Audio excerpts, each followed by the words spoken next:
Imaginez que votre destin est déjà fixé, que chacun de vos pas a été prédit pour toujours et que rien dans ce monde ne vous appartient vraiment. Si même votre volonté vous semble étrangère, si votre âme ne vous appartient pas et si votre vie n'est qu'un fil entre des mains invisibles, pourquoi alors vous agenouiller et prier?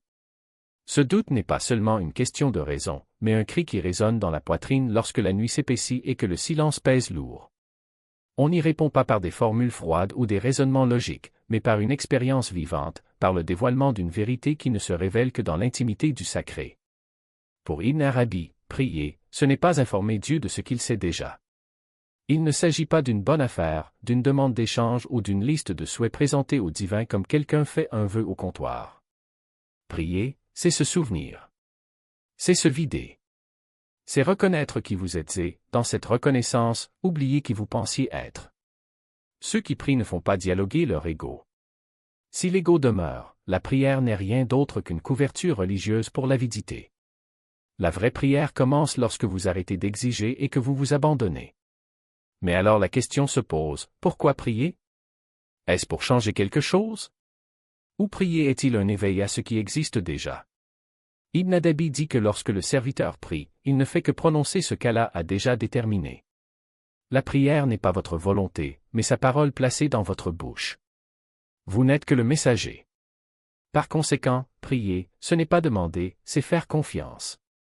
L'esprit moderne considère la prière comme un outil, si je la demande, je l'obtiendrai, si j'y parviens, je serai heureux. Mais cette mentalité transforme la prière en une affaire, une transaction entre commerçants et clients. Le soufisme enseigne quelque chose de différent. Prier, ce n'est pas abandonner ses désirs à Dieu. C'est se rendre à lui. Lorsque vous levez la main, vous ne modifiez pas ce qui a été écrit. Cela se transforme.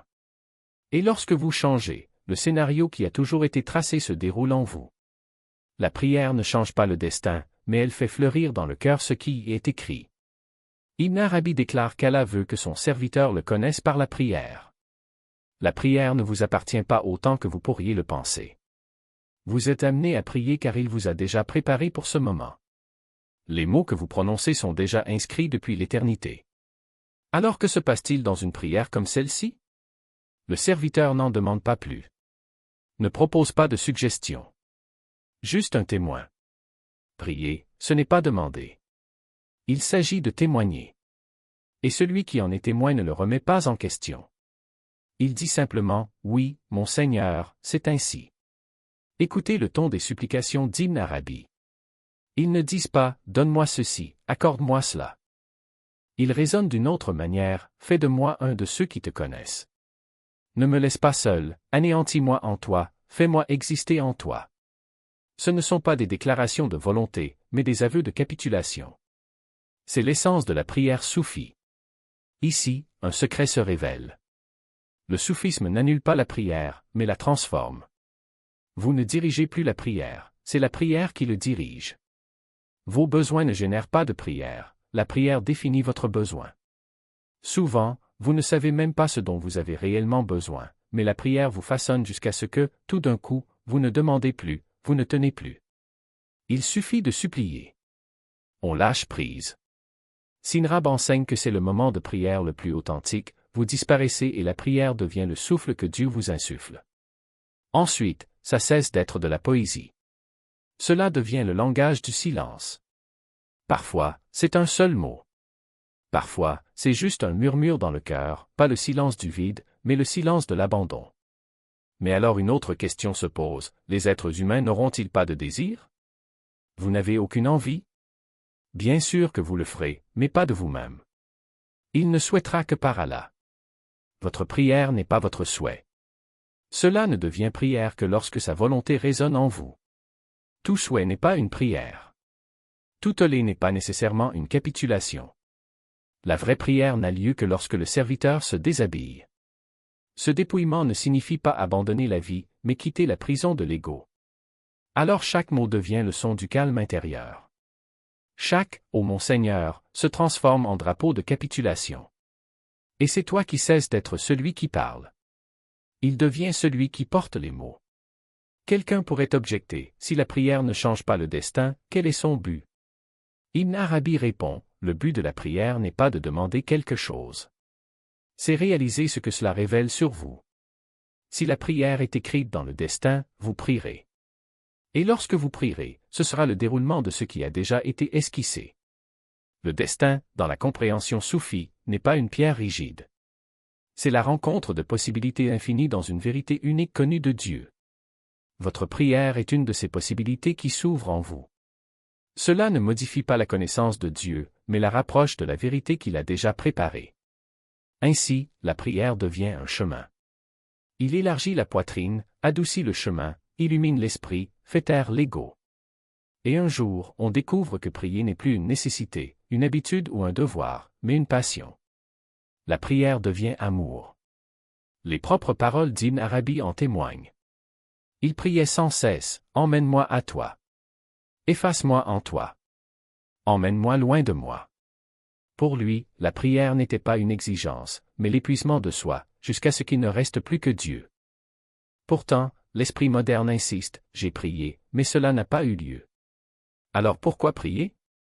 Même Ibn Arabi répond clairement, ce que vous appelez « ne pas arriver » n'a jamais été votre prière. C'était votre hypothèse. Si vous assimilez la prière au résultat, vous perdez son essence.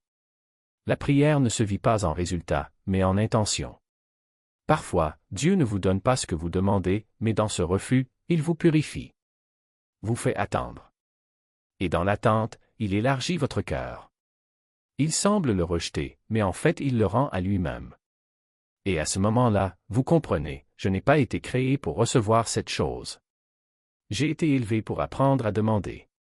Selon Ibn Arabi, la prière prend un sens à la fois dans ce qui est donné et dans ce qui est nié. Le déni est, en soi, un enseignement.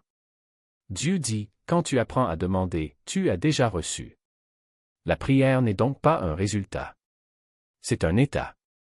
Au fond, il ne s'agit pas d'une liste de souhaits. C'est un miroir.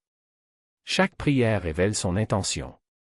Ibn Arabi dit que la prière est le lieu où le serviteur se présente nu devant son Seigneur. Il n'y a aucune défense là-bas. Il n'y a pas de masque. Il n'y a pas de mots, seules les intentions parlent. Et ces intentions soit vous rapprochent de la vérité, soit vous abandonnent à vous-même. Quand on se rapproche de la vérité, les mots se dissolvent dans le silence. Vous arrêtez de demander. Acceptez qu'Allah sait déjà quoi donner. Et cette acceptation n'est pas la fin de la prière. C'est votre essence. Prier n'est pas seulement un acte.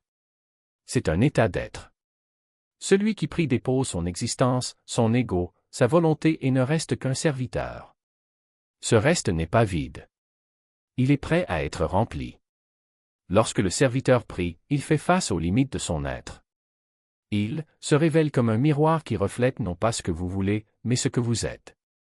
Et dans ce miroir, la vérité se dévoile, vous n'êtes pas l'auteur de vos prières, mais l'instrument à travers lequel elles résonnent. Quand les mains se lèvent, ce ne sont pas vos mains. Quand la voix murmure, ce n'est pas votre voix. Ce qui bouge en vous, c'est le souffle divin lui-même, et chaque mot qui s'échappe de vos lèvres n'est que l'écho d'un ordre déjà accompli dans l'invisible. Le serviteur qui prie ne demande pas qu'on lui réponde, il demande à être transformé. Et la transformation n'arrive pas comme un miracle extérieur, mais comme un dépouillement intérieur. Vous découvrez que vous ne savez pas prier. Qui ne sait pas comment demander? Qui ne sait même pas ce qui est le mieux pour lui? Et c'est dans ce non-savoir que la prière devient parfaite, car elle cesse d'être une demande et devient un abandon. Il n'y a pas de technique, il n'y a pas de formule, il n'y a pas de mots justes. Il n'y a que le cœur nu, exposé au vent de la volonté divine, et ce vent ne souffle pas où vous le voulez, mais là où vous en avez besoin. Les sages disent que la prière la plus pure est celle qui ne contient pas de mots. C'est le silence qui s'installe lorsque l'ego se tait, lorsque les plaintes se dissolvent, lorsque même l'espoir devient inutile. Parce qu'attendre est encore une forme de contrôle. Et prier, dans son sens le plus profond, c'est lâcher prise. Il ne s'agit pas seulement de fournir ce qui est demandé, mais aussi de se demander lui-même. C'est reconnaître qu'avant même d'ouvrir la bouche, Allah a déjà entendu. Avant que vous formulez votre désir, il connaît déjà votre besoin. Avant de vous agenouiller, il est déjà là. Alors que reste-t-il? Cela reste à être. Ou rester. Le simple fait d'exister devant lui, sans exigence, sans négociation, sans condition. La prière devient un état de présence, et cette présence est la seule réponse qui compte.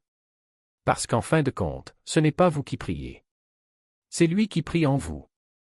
Et lorsque cela arrive, même la souffrance se transforme en supplication, même la joie devient gratitude et même le silence devient parole. Il n'y a pas de bon moment pour prier, car il n'y a pas de moment où il n'écoute pas. Il n'y a pas de bon endroit, car il n'y a pas d'espace où il n'est pas présent. Il n'y a pas de bonne voie, car il n'y a aucun geste qu'il ne reconnaisse comme le vôtre. Ce qui existe, c'est seulement le cœur, et le cœur qui se tourne vers lui n'a pas besoin de rituel, c'est le rituel lui-même. Chaque respiration devient un takbir, chaque regard devient une supplication, chaque pas devient un voyage vers lui. Et quand on comprend cela, la prière cesse d'être un acte et devient une vie. Vous ne priez pas pour vivre, vous vivez en priant. Il n'y a pas de séparation entre le sacré et le profane, car tout devient sacré lorsque le cœur est tourné vers lui. Même le sommeil devient culte, même le travail devient service, même l'amour devient dévotion. Parce que prier n'est pas quelque chose que l'on fait. C'est quelque chose que tu es. Et quand vous priez, il n'y a plus de questions. Il n'y a plus de doute. Il n'y a plus de peur. Il y a juste la certitude que où que vous soyez, il est là. Et là où il est, il n'y a de place que pour l'abandon. Alors ne demandez pas comment prier. Demandez comment vivre.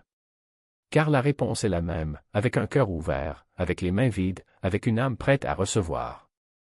Et quand vous serez prêt, vous découvrirez que vous n'avez jamais été seul. Que chacun de tes soupirs soit entendu.